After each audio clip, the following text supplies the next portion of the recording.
اسی طرح سے تبدیع کا بھی معاملہ ہے. کسی پر بدعتی کا حکم لگانا، وہ بدعتی، یہ بدعتی، وہ بدعتی، اس میں بھی احتیاط کرنا چاہیے. فوراً کسی کے بارے میں بدعتی کا فتویٰ نہیں دینا چاہیے. امام ابو سعید الدارمی کہتے ہیں والبدعۃ امرها شدید، بدعت کا معاملہ بہت سنگین ہے. بدعت کا معاملہ کیا ہے؟ بہت سنگین ہے، سیریس ہے. والمنسوب الیہا سیء الحال بین اظہر المسلمین، جس آدمی کی نسبت بدعت سے ہو جائے، جس کو بدعتی کہا جاتا ہے، اس کا حال مسلمانوں کے درمیان بہت ہی برا ہوتا ہے. ایسا آدمی مسلمانوں کے درمیان بدترین انسان کہلاتا ہے.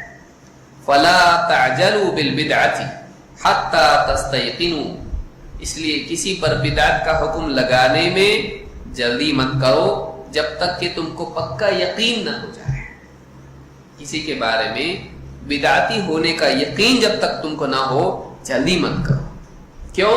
اس لیے کہ جب کسی پر بدعتی کا حکم لگ جائے، ایسا آدمی مسلم معاشرے میں بدنام ہو جاتا ہے، وہ اعتبار کے لائق نہیں ہوتا ہے. بدعتی کی گواہی قبول ہوگی نہیں، اس کی حدیث قبول ہوگی نہیں، بدعتی سے علم لیا جائے گا نہیں. آپ بول دیا فٹ سے کسی کو بدعتی ہے، نہیں. جب تک کہ واقعی پکا علم نہ ہو، اس کو بدعتی نہیں قرار دینا چاہیے. الرد علی الجہمیہ میں امام الدارمی نے بات کہی ہے.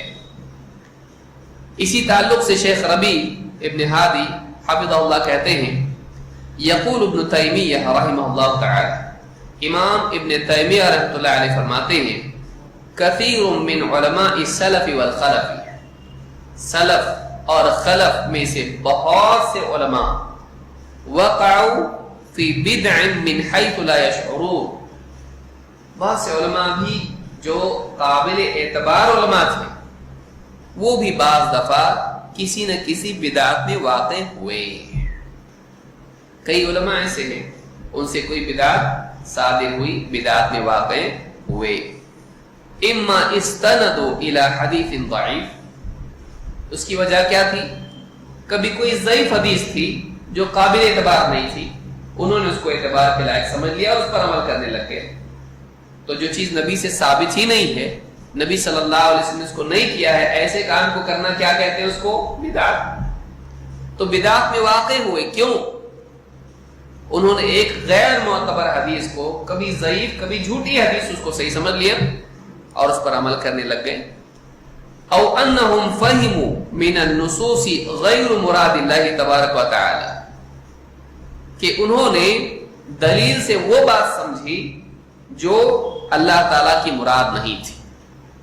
قرآن کی آیت سے یا حدیث سے انہوں نے ایک ایسا عمل سمجھا جو ثابت نہیں تھا. او انہم اجتہدوا، یا انہوں نے اجتہاد کیا اور اجتہاد کے نتیجے میں ایک ایسا فتویٰ ان سے صادر ہوا جو بدعت صحیح نہیں. تو یا تو ضعیف حدیث پر اعتماد تھا، یا پھر انہوں نے کسی صحیح دلیل کو غلط سمجھا اور غلط عمل کرنے میں لگ گئے، یا تین انہوں نے کسی مسئلے میں اجتہاد کیا جس میں دلیل ان کے پاس نہیں تھی.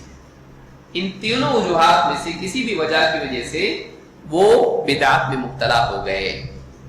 کہتے ہیں فَإِذَا عُرِفَ مِنْ عَالِمٍ فَاضِلٍ يُحَارِبُ الْبِدْعِ وَيَدْعُ إِلَى السُّنَّةِ، جب کسی عالم کے بارے میں یہ بات معروف ہو کہ وہ بہت ہی علم والا ہے، بہت ہی قابل اعتماد ہے اور بدعتوں کا مخالف ہے اور سنت کی دعوت دیتا ہے، وَعَرَفُوا صِدْقَهُ وَإِخْلَاصَهُ وَتَحْذِيرَهُ مِنَ الْبِدْعِ، اور اس کے بارے میں یہ بات معروف ہو کہ یہ سچا ہے اور مخلص ہے اور بدعتوں سے لوگوں کو ڈراتا ہے، لوگوں کو بچاتا ہے، متنبہ کرتا ہے.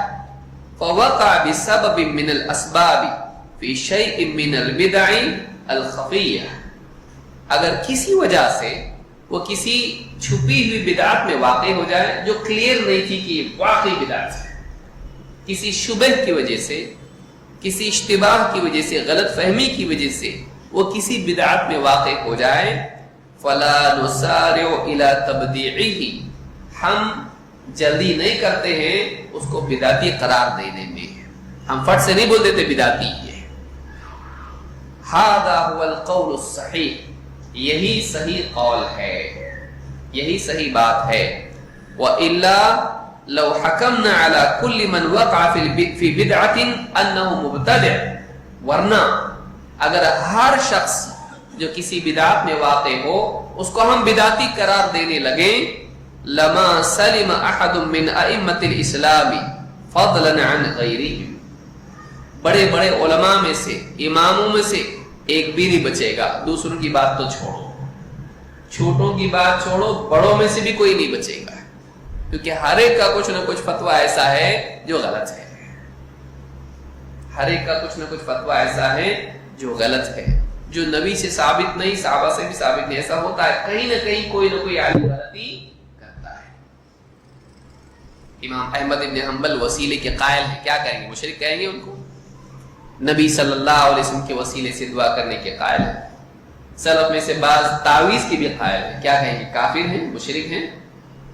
بعض اوقات ایک آدمی جو علم والا ہوتا ہے، توحید کا اہتمام کرنے والا ہوتا ہے، سنت کی پیروی کرنے والا ہوتا ہے، شرک کا مخالف ہوتا ہے، بدعات کا مخالف ہوتا ہے، لا علمی کی وجہ سے، غلط کی وجہ سے، کسی دلیل کے ضعف کی وجہ سے وہ کسی بدعت میں اور بعض اوقات کسی ایسی چیز میں بھی واقع ہوتا ہے جس پر شرک کا حکم لگتا ہے، اس سے وہ مشرک نہیں ہو جاتا ہے، اس سے وہ کافر نہیں ہو جاتا ہے۔ کیوں؟ اس کی زندگی میں معروف ہے، یہ شرک نہیں کرتا ہے، شرک کا مخالف ہے، یہ بدعات کا مخالف ہے، سنت کا داعی ہے، توحید کا داعی ہے، لیکن لا علمی کی وجہ سے وہ کسی غلطی میں مبتلا ہو گیا، اس کو غلطی کہا جاتا ہے، اس چیز پر تو حکم لگے گا کہ یہ کفر ہے، لیکن اس عالم پر نہیں لگتا ہے، اس عالم پر وہ حکم نہیں لگتا ہے کہ یہ کافر مشرک ہے۔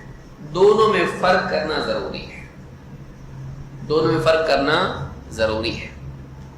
ایک موٹی مثال سے اس کو سمجھنے کی کوشش کریں، علمی اعتبار سے تو ہم دیکھ رہے ہیں علماء کے اقوال کیا، سلف کا موقف کیا ہے اس میں۔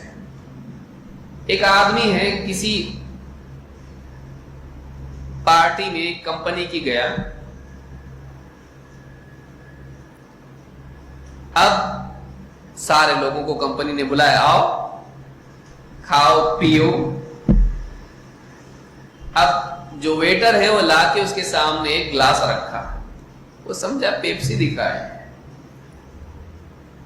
کولڈ ڈرنک ہے بھائی، اٹھا کے اس نے کیا کیا، اس کو سنیکس کے ساتھ میں پی لیا اس نے، اس کو ذائقہ الگ لگ رہا ہے اس کا۔ اب کسی نے دیکھا اس کو، ارے شراب ہے یہ، کیا اس آدمی پر شرابی کا حکم لگے گا؟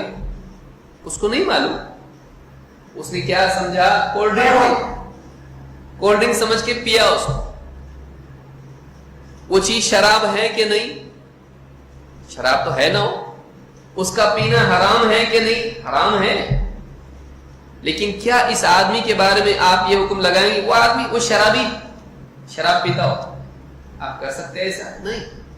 وہ آدمی اپنی زندگی میں شراب کا دشمن ہے، شراب کو حرام مانتا ہے، اس سے بچتا ہے، اس نے زندگی میں کبھی نہیں پیا، لیکن غلطی سے وہ شراب کو جوس سمجھ کے، کولڈ ڈرنک سمجھ کے پی گیا، اس آدمی سے کہا جائے گا اس نے غلطی کی، اس سے بھول ہو گئی، لیکن اور وہ کام غلط ہے، وہ اپنی جگہ، یہ نہیں کہا کہ نہیں آدمی نیک ہے اس لیے یہ عمل شراب پینا جائز ہے، بولیں گے آپ؟